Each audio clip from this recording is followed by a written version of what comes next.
Let's go boss. Aujourd'hui, on va voir 3 erreurs en appel de vente qui t'empêchent de closer en high ticket. Déjà, on rentre direct dans le vif du sujet. Et juste pour vraiment te rassurer, c'est 3 erreurs que j'ai fait. Et que j'ai fait longtemps. Ok. Et même, ça m'arrive de temps en temps de les refaire. Bon, c'est un peu des fois d'inattention, mais voilà. Je suis pas le meilleur en closing, mais je peux déjà t'éviter de faire 3 erreurs simples à éviter. Là, la première chose, c'est juste le leadership. T'as un problème de leadership. T'oses pas prendre, en fait, si tu veux, la position de leader. La première chose, c'est qu'en fait, ça se reflète, il y a un manque de cadre au début de l'appel. T'oses pas vraiment annoncer son intention. Tu dis pas, est-ce que t'es chaud qu'on rentre dans le vif du sujet? Écoute, le but de cet appel, c'est de voir si je peux, en fait, le but de cet appel, c'est de voir ta situation, voir si je peux concrètement t'apporter une solution et t'accepter dans une de mes solutions. Si je trouve que c'est pertinent, et que je suis sûr que je peux à 200% t'apporter du résultat, à ce moment-là, la décision te reviendra. Tu vois, donc déjà, tu cadres l'appel, en fait. C'est pas exactement ça que tu dois dire, mais je pense que tu comprends le but de ce cadrage de début d'appel que tu veux faire dans les 5 premières minutes, où tu veux lui expliquer, écoute, on n'est pas là pour blaguer. On est là pour régler une problématique. On est là pour te faire avancer, en fait. Et tu veux inclure le fait que, écoute, si c'est pertinent, je te proposerai une solution. Voilà. Ensuite, tu n'oses pas recadrer. Par exemple, si ton prospect rigole sur quelque chose, sur ses douleurs, un truc qui est ultra sérieux, bah peut-être tu te dis, mec, c'est pas drôle. Là, on essaie vraiment de régler ton problème. Alors, on rentre pas trop dans la confrontation non plus à ce niveau-là, mais recadre, quand c'est nécessaire. Tu vois, j'ai mon mentor qui me dit souvent, imagine que t'es DiCaprio, est-ce que DiCaprio, en fait, est-ce que tu te foutrais de sa gueule s'il te demandait, par exemple, de creuser ses finances? Justement, c'est un point qu'on va voir après. Ou est-ce que DiCaprio, il tolérerait que tu te foutes de sa gueule quand je sais pas, quand il t'annonce son prix? Bah non, il tolérerait pas, il te recadrerait direct. Ok? En fait, tu veux faire la même chose. Le troisième point, en fait, qui vient du manque de leadership, c'est que tu essayes de faire copain-copain. Bah d'ailleurs, j'ai un canal WhatsApp. Dedans, j'apporte, en vrai, c'est là où j'apporte le plus de valeur. Les vidéos YouTube, c'est bien, mais si tu veux vraiment passer à l'action, c'est le canal WhatsApp. Dedans, c'est des vocaux, des vidéos exclusives qu'il n'y aura pas sur YouTube, malheureusement. Donc, et oui, c'est que pour les initiés. D'ailleurs, t'as pas accès aux anciens messages. Donc, en fait, juste rejoins maintenant. Et tu sais pas ce que tu rates. Qu'est-ce que tu fous encore là? Rejoins le canal. En plus, mec, je t'enverrai des messages, des solutions personnalisées. Genre, en gros, là, c'est juste la soirée cool et t'es pas encore dedans, quoi. Donc, juste viens, en fait. C'est pas ton pote. Ça peut le devenir par la suite si vraiment il y a un bon feeling, mais vous verrez ça après. Là, c'est pas le moment. Et oui, tu dois créer de la connexion, c'est important. Mais c'est pas parce que tu crées de la connexion que ça devient ton pote. Ok? C'est vraiment, vous n'êtes pas là pour rigoler, vous êtes dans un appel de vente. Vous n'êtes pas là pour faire copain-copain. Et en fait, si tu veux, le problème de ça, c'est que quand tu manques de leadership, c'est que vous restez pas dans l'appel de vente. En fait, vous parlez de tout et n'importe quoi. Et en fait, au final, tu t'éloignes de l'appel de vente et on oublie pourquoi tu es là. Et après, en fait, si tu veux, ton prospect, il a du mal à te prendre au sérieux. Pour lui, t'étais pas sérieux, t'es juste presque un pote qui parle de business, en fait. Mais tu veux pas être son pote qui parle de business. Tu veux être son mentor, tu veux être son coach. Ou, par exemple, si t'es dans la niche de la musculation, par exemple. Ou si t'es dans la niche de la séduction. Tu veux pas être son pote qui parle de musculation, tu veux pas être son pote qui parle de meuf. Tu veux être son coach. Voilà, coach en séduction, coach musculation, coach dev perso, enfin vraiment ce que tu veux en fait. Mais reste dans l'appel. Et tu le fais à travers le cadrage, et juste tu fais pas copain-copain, tu peux créer de la connexion, y a pas de souci, mais voilà. Tu cadres, tu recadres s'il faut, et tu fais pas copain-copain. C'est pas ton ami. Ok? Vous pouvez très bien vous entendre, et encore une fois, par la suite, je vais me répéter, mais vous pouvez devenir amis, mais c'est pas le but au départ. Ok? Ensuite, le problème, c'est les finances. Et le premier problème, c'est que tu n'oses pas demander la situation de ses comptes, la situation de ses finances. En fait, si tu veux pouvoir lui proposer une solution, il faut que tu connaisses ce qu'il a concrètement sur son compte bancaire actuellement, sur son épargne, sur ses investissements, s'il a de la crypto, en fait, tu veux connaître l'intégralité, de sa situation financière. Et c'est pas quelque chose d'indiscret. Ça te semble indiscret, du coup, ça va l'être. Et dans tous les cas, tu veux justement poser au début de l'appel, par exemple, une question, est-ce que c'est OK si pendant l'appel, je te pose des questions personnelles? Ça, c'est du leadership, ça, c'est du cadrage. Tu vois? Et une fois qu'il a accepté le fait que tu vas lui poser des questions personnelles, en fait, juste les questions sur les finances, ça paraît tout de suite beaucoup plus OK.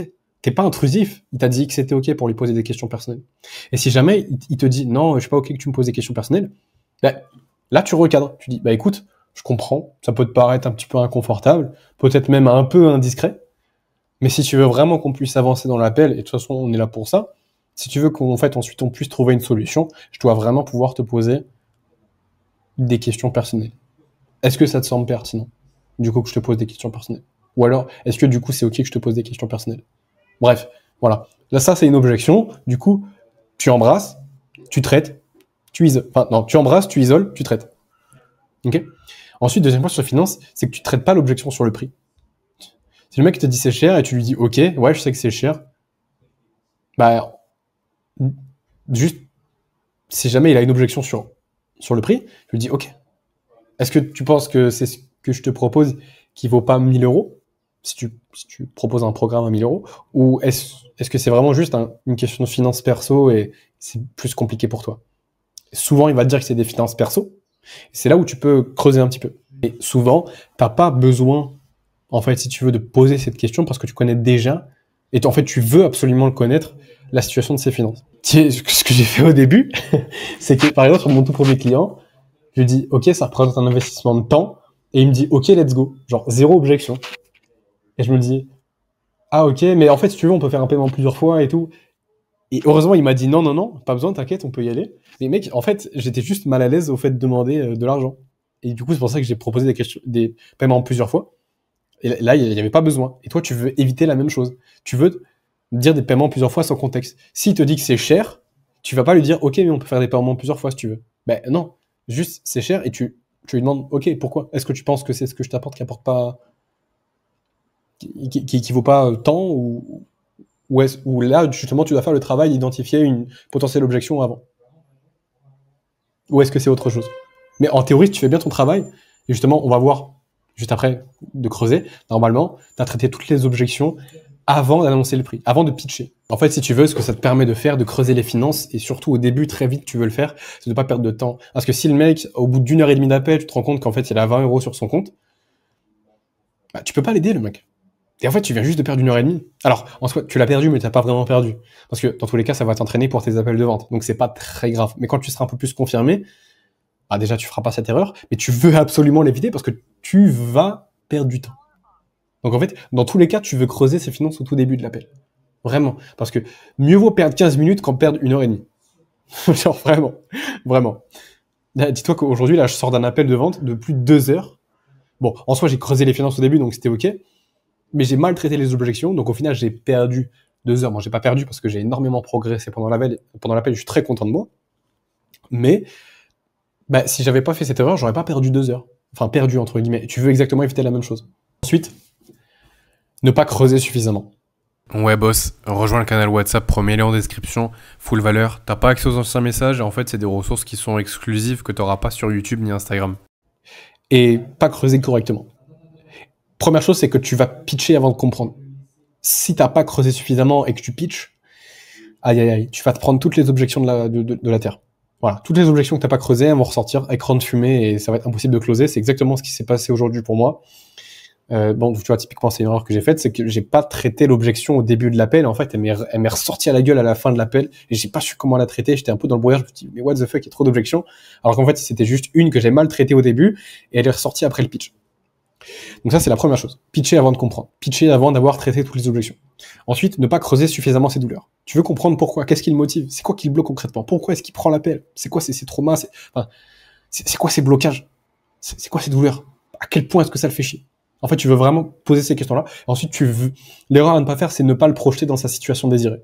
Il faut que tu arrives à lui faire visualiser sa situation désirée. Il faut qu'il arrive avec toi à s'imaginer dedans. Tu vois, par exemple, ça peut être son physique de rêve, ou être en couple pour une bonne fois pour toutes, ou avoir son business qui tourne à plus de 3000 euros par mois. Ça peut être ce genre de choses, en fait. Et tu veux le visualiser dedans. Parce qu'en fait, si tu veux, ça va créer un contraste entre sa situation actuelle qui est ultra douloureuse et sa situation désirée que tu peux lui promettre, que tu peux lui proposer, et que tu sais que tu vas pouvoir lui apporter. En fait, ça s'appelle simplement juste combler, enfin, j'aime appeler ça combler le gap. C'est-à-dire que d'abord, tu creuses sa situation, et ensuite, tu le fais visualiser, et en fait, tu lui montres que tu peux lui faire combler le gap. Et en fait, bref, c'est un petit peu, du coup, c'est là où la magie opère, parce qu'en fait, si tu veux, il sort de sa douleur et il arrive dans sa situation désirée. Et en fait, normalement, si t'as bien fait ton taf, tu lui montres que, bah, en fait, t'es la solution parfaite pour lui pour arriver à là. Et en fait, il est tellement dans une situation, ou en fait, dans une visualisation où en fait, c'est tellement vif pour lui que, bah, en fait, c'est là où il va être le plus à même de passer à l'action. Alors, pas toujours, tu peux aussi le faire passer à l'action en creusant juste cette douleur, mais idéalement, tu creuses cette douleur et tu le fais visualiser sa situation désirée, en fait.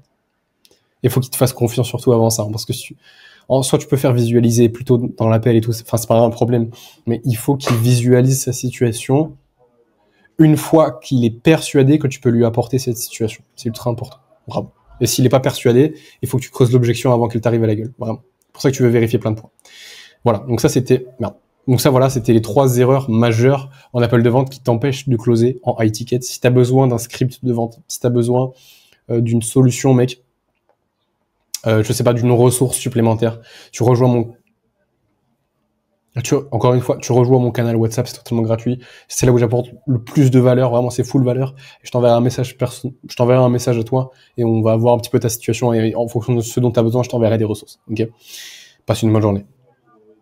D'ailleurs, si t'es pas dans mon canal WhatsApp, là, tu es clairement en train de rater la soirée cool. Alors là, mec, d'ailleurs, j'ai un canal WhatsApp où j'apporte full valeur. Justement, si tu veux lancer ton business et générer tes premiers 1000 € en moins de 90 jours et ensuite, plus tard, avoir un business qui tourne à plus de 3000 € par mois, bah, rejoins le canal WhatsApp, en fait. Genre, c'est full valeur gratuite. Genre, c'est des ressources qu'il n'y a pas sur YouTube en exclusivité. D'ailleurs, t'as pas accès aux anciens messages.